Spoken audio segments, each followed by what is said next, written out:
tayo guys sa dulo ng sandbar. Shoutout sa mag-ina ko, love you Mami Joy, kay Master Jumbo Copio at Master Clayton, kay Rainier din, shoutout. Hindi ka na dito na tayo mag swimming. Kay James Buaga, shoutout. Dito guys, oh, may isda, oh. Matay siya, hindi ko alam ang nangyari.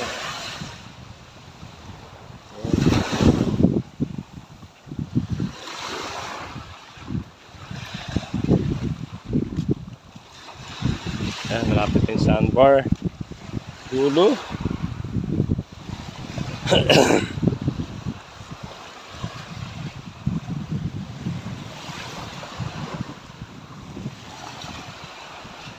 So, yan nga pala guys, doon sa dulo yung pinaka windmill na tatlo ng Romblon.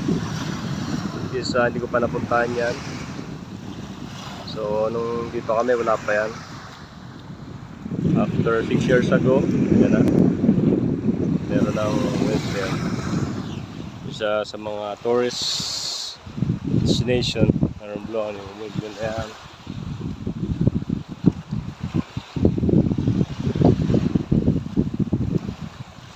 Yan.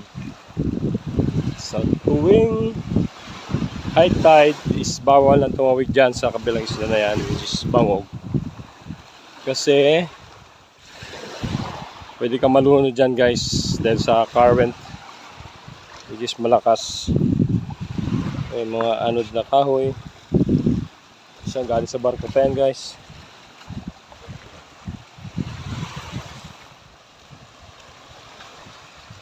So yan, oh. So yun guys, ano mo makita mo, may isdang ito tawag. Ano, oh. Ito yan. Ang gandang gata niya pag malaki na, diba?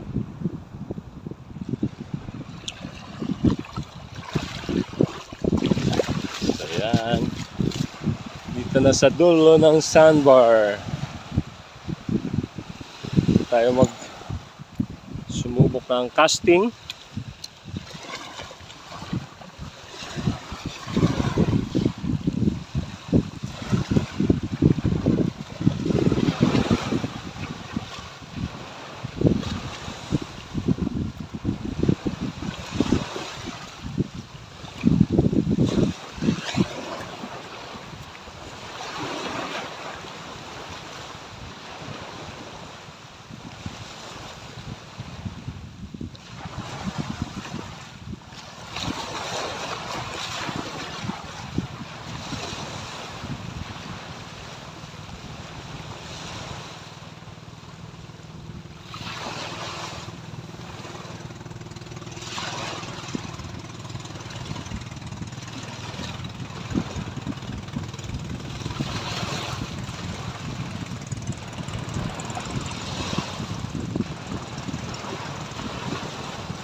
So ayan guys, walang strike.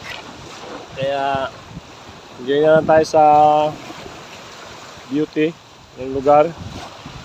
So guys, kung gusto nyo pumunta doon, tips ko lang kung paano malalaman pinakamalalim dyan o pinakamababaw. Kung makikita nyo po guys, dito banda, yan. Malalim yan, yung maitim. Yung mababaw yan guys, ito, yan o, yan, papunta doon, yan. So yan yung mga mababaw, yung makikita mong maputi. Yan, yung maputi na yan, mababaw yan, papunta doon sa kabilang isla. So big sabihin, kailangan mong baybayin yan during low tide para makatawid ka doon sa kabila. Kasi pag dito ka, which is malalim yan dyan guys, yung nag-green na yan. Siguro mga ano yan, mga 2 meters ganyan. Samantalang dito, half meter or less during low tide. So para din safety, pag high tide bawal pumunta ron. Pag low tide, pwede. Pero mas importante, marunong kang lumangoy.